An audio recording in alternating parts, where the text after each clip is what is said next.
அண்ணா இன்னைக்கு வந்து காவல்துறை அவர்களுக்கு எப்போது வேண்டுமானாலும் ஒரு கூட்டத்தை கலைப்பதற்கான முழு அதிகாரம் இருக்கு. எப்போது வேண்டுமானாலும் உள்ள போய் கூட்டத்தை கட்டுப்படுத்துவதற்கான அதிகாரம் இருக்கு. எப்போது வேண்டுமானாலும் அந்த கூட்டத்திற்கு பேசுறதுக்கு ஒரு தலைவர் வர்றாருன்னா வர முடியாது, வெளியே போங்கன்னு சொல்றதுக்கு அதிகாரம் இருக்கு. அந்த அதிகாரத்தை ஏன் பயன்படுத்தவில்லை என்று கேட்கின்றோம். கேள்வி ஒன்று. இரண்டாவது, நீங்க சொல்ற பிரச்சனை நடந்திருக்கலாம், ஆமாம், இல்லை என்று நான் சொல்லல. இன்னைக்கு அதையெல்லாம் நீங்க மறந்துட்டு இவங்க மட்டும்தான் தப்பு பண்ணாங்க, நாங்க தப்பே பண்ணலன்னு சொல்றதுதான் நாங்க கேள்வி கேட்கிறோம். நாங்களும் தவறு செய்திருக்கோம்னு ஒத்துக்குங்க. கட்சி தவறு செய்திருக்கா முதல்ல இருந்து நாங்க சொல்றோம். கட்சி தவறு செய்திருந்தால் நடவடிக்கை எடுங்க. அரசு எங்க மேல எந்த தப்பு இல்ல, நாங்க நிரபராதிகள், எங்கேயும் ஒரு தவறும் அரசு சார்பில் நடக்கலன்னு முதலமைச்சர் அவர்கள் கரூரில் இருந்து சொல்றாங்க. அதைத்தான் திரும்ப திரும்ப சொல்றோம். இல்லை, அரசும் தவறு செய்திருக்கின்றது. உங்க மேல நிறைய தவறு இருக்கு.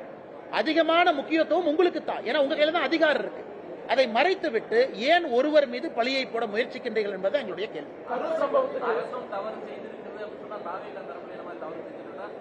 எனக்கு தெரியல, சிபிஐ என்கொயரி நடக்கட்டும். நான் எப்பவுமே சொல்றதுன்னா ஆர்கனைசர்ஸ்க்கு ரெஸ்பான்சிபிலிட்டி இருக்கு. ஆர்கனைசர்ஸ் ரெஸ்பான்சிபிலிட்டி அது சிபிஐ வரும்போது தெரியும். அந்த டேட்டா உங்கள்கிட்ட எங்கிட்ட இல்ல.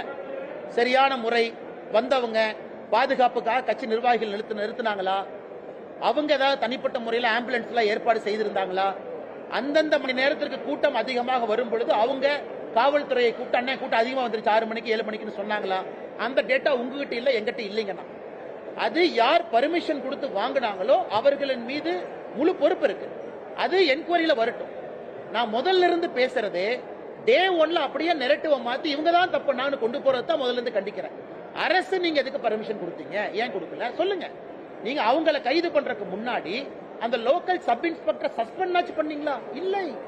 இந்தியால ஒரு கோவில் திருவிழால 2 பேர் இறந்தாவே லோக்கல் 2 பேர் சஸ்பெண்ட் ஆவாங்க, தாசில்தார் ஆவாங்க, சப் இன்ஸ்பெக்டர் ஆவாங்க. 41 பேர் இறந்த பிறகு ஒரு அரசு அதிகாரியும் கூட பொறுப்பில்லைன்னா எப்படி ஏத்துக்க முடியுங்கன்னா? கரூரில் இருந்து தொடர்ந்து பாரதிய ஜனதா கட்சி கேட்பது, இது இந்தியாவில் எந்த மாவட்டத்தில் நடந்திருந்தாலும் எஸ்பியும் கலெக்டரும் சஸ்பெண்ட் பண்ணிட்டு தான் அடுத்த வேலையை செய்வாங்க. நம்முடைய முதலமைச்சர் அதை கூட செய்யாம டிஃபெண்ட் பண்ணுவதற்கான காரணம் என்ன? அதுதான் ஆச்சரியமா இருக்கு, அதிர்ச்சியா இருக்கு. ஏன் முதலமைச்சர் ஒருதலை பட்சமா செயல் பண்றாங்க?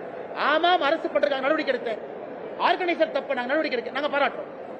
எல்லாமே இல்லாம ஒருத்தர் மேலேயே நான் திரும்ப திரும்ப போடுவேன் அப்படிங்கிறது எங்களை பொறுத்தவரை நாங்கள் உரிமை குரலாக கேள்வி கேட்பதை எங்கள் கடமையாக கருதுகின்றோம். தமிழக ஐபிஎஸ் அதிகாரிகள் கண்காணிப்பு குழுவில் இருக்கக்கூடாது உச்சநீதிமன்றம் சொல்லியிருக்காங்க. சட்ட ஆலோசனை நடத்தி தமிழக அரசு உச்சநீதிமன்றத்தை அணுகும் சொல்லி முதல்வர் இன்னைக்கு சட்டமன்றத்தில் அண்ணா முதல்வர் அவர்கள் புரிந்து கொள்ள வேண்டும். மணிப்பூர்ல கலவரம் நடந்த பொழுது மணிப்பூருக்கு வெளியே இருக்கக்கூடிய காவல்துறை அதிகாரிகளை எஸ்ஐடியில உச்சநீதிமன்றம் போட்டாங்க. அப்ப மணிப்பூர் அரசு ஆலோசனை நடத்தி எங்க மணிப்பூர் போலீஸ் ஆபீசர் போலின்னு கேட்டாங்களா? இன்னைக்கு தமிழகத்துல சிபிஐ என்கொயரி போட்டிருக்கும் பொழுது அதே உச்சநீதிமன்றம் சிபிஐக்கு என்ன சொல்லியிருக்கிறாங்க? தமிழ்நாடு கேடர், ஆனா தமிழ்நாட்டில் பிறந்திருக்காத 2 ஐபிஎஸ் அதிகாரியை போடுறோம்னு சொல்றாங்க. தவறே கிடையாது. அதிகாரி என்றால் தமிழ்நாடுனா வெளிநாடுனா ஒண்ணுதான். அவங்க என்ன நினைக்கிறாங்க, யாரும் இன்ஃபுளுன்ஸ் பண்ணிடக்கூடாது. அதனால் முதலமைச்சர் இதையெல்லாம் பெரிதுபடுத்தி நாங்க ரிவ்யூ பெட்டிஷன் போடுவோம், நாங்க மறுபடியும் உச்சநீதிமன்றத்தை அணுவோம் அப்படின்னா அவர் இதை காலம் தாழ்த்தக்கூடிய செயலா மட்டும்தான் பண்றாங்க. இந்தியாவில் பல இடத்துல இது நடந்திருக்கு, தமிழ்நாடு மட்டுமில்லை. பல இடத்துல லோக்கல் ஆபீசர் அவங்க விடல, பல இடத்துல முதலமைச்சர் சந்தோஷப்படணும். கர்நாடகாவில இருந்து ஆந்திரால இருந்து ஐபிஎஸ் அதிகாரி போடலையே, போட்டுதான் மானம் மொத்தமா போயிருக்கும். தமிழ்நாடு ஐபிஎஸ் அதிகாரி யாரையும் போடாம மணிப்பூர் மாதிரி கர்நாடகா, ஆந்திரா, மகாராஷ்டிரான்னு போட்டுந்தா இன்னைக்கு அட்லீஸ்ட் அதிகாரிகள் தமிழ்நாடு கேடர்ல இருக்கிற அதிகாரிகள் தானே. இதை எதுக்கு முதலமைச்சர் அரசியல் படுத்துறாரு? கரூர் சம்பவத்துக்கு துக்கம் அனுசரிக்கும் விதமா சட்டமன்றத்தில் அதிமுக சட்டமன்ற உறுப்பினர்கள் கருப்பு பேட்ச் அடிச்சுட்டு போறாங்க. அது ரத்த கொதிப்பான்னு சொல்லி அமைச்சரும் சபாநாயகரும் கிண்டல் பண்ணிருக்காங்க. அண்ணா சபாநாயகரை பொறுத்தவரை அவருடைய செயல்பாடு கடந்த 4.5 ஆண்டுகள் பாத்தீங்கன்னா ஒரு திமுக தொண்டனை விட மிகச் சிறப்பாக இருக்கிறது. முழுசா 100 மார்க் கொடுத்துடலாம்.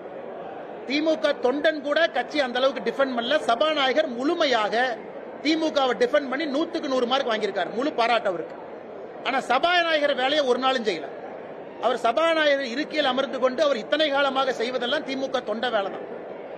இது மட்டும் இல்ல, இன்னைக்கு நம்முடைய பாரதிய ஜனதா கட்சியினுடைய 4 எம்எல்ஏக்கள், நம்முடைய மாநில தலைவர் அண்ணன் நயினார் நாகேந்திரன் அவர்கள், நம்முடைய கோயம்புத்தூர் தெற்கு தொகுதி எம்எல்ஏ அக்கா வானதி ஸ்ரீனிவாசன் அவர்கள், மொடக்குறிச்சி சரஸ்வதி அம்மா, நம்முடைய காந்தி ஐயாவை பல இடத்துல சபாநாயகர் அவமானப்படுத்தியிருக்கார். மைக் ஆஃப் பண்றது, அவங்க பேசும்போது ஏளனமா பார்க்கிறது, இது கடந்த 4.5 ஆண்டுகள்ல தொடர்ச்சியா செய்யறாங்க. இன்னைக்கு அனைத்து இந்திய அண்ணா திராவிட முன்னேற்ற கழகத்தினுடைய சட்டமன்ற உறுப்பினர்கள் அந்த கருப்பு பேட்ச் அணிந்திருக்கும் பொழுது அதையும் மிக கேவலமாக சித்தரிச்சிருக்கிறாங்க. அந்த அளவுக்கு தான் மனிதாபிமானம் இருக்கு. நேத்து ஒருத்தர் சொல்றாரு, நாங்க இதையெல்லாம் தாண்டுவோம், இதெல்லாம் டிராமா தான், இதெல்லாம் தாண்டி மக்கள் ஓட்டு போடுறாங்க. எப்படி ஓட்டு போடுவாங்கன்னா, தினமும் இது போன்று நீங்க அசிங்கமா பேசுறீங்க, மோசமா பேசுறீங்கன்னா மக்கள் எப்படி உங்க பக்கம் வருவாங்க? அதனால இது மக்கள் மன்றத்தில் மட்டும்தாங்க நான் தீர்ப்பு, வேற எங்கேயும் தீர்ப்பு இல்ல. சபாநாயகர் மோசமாக நடந்து கொண்டதற்கு எஸ்ஐடி நான் வைக்க முடியும்.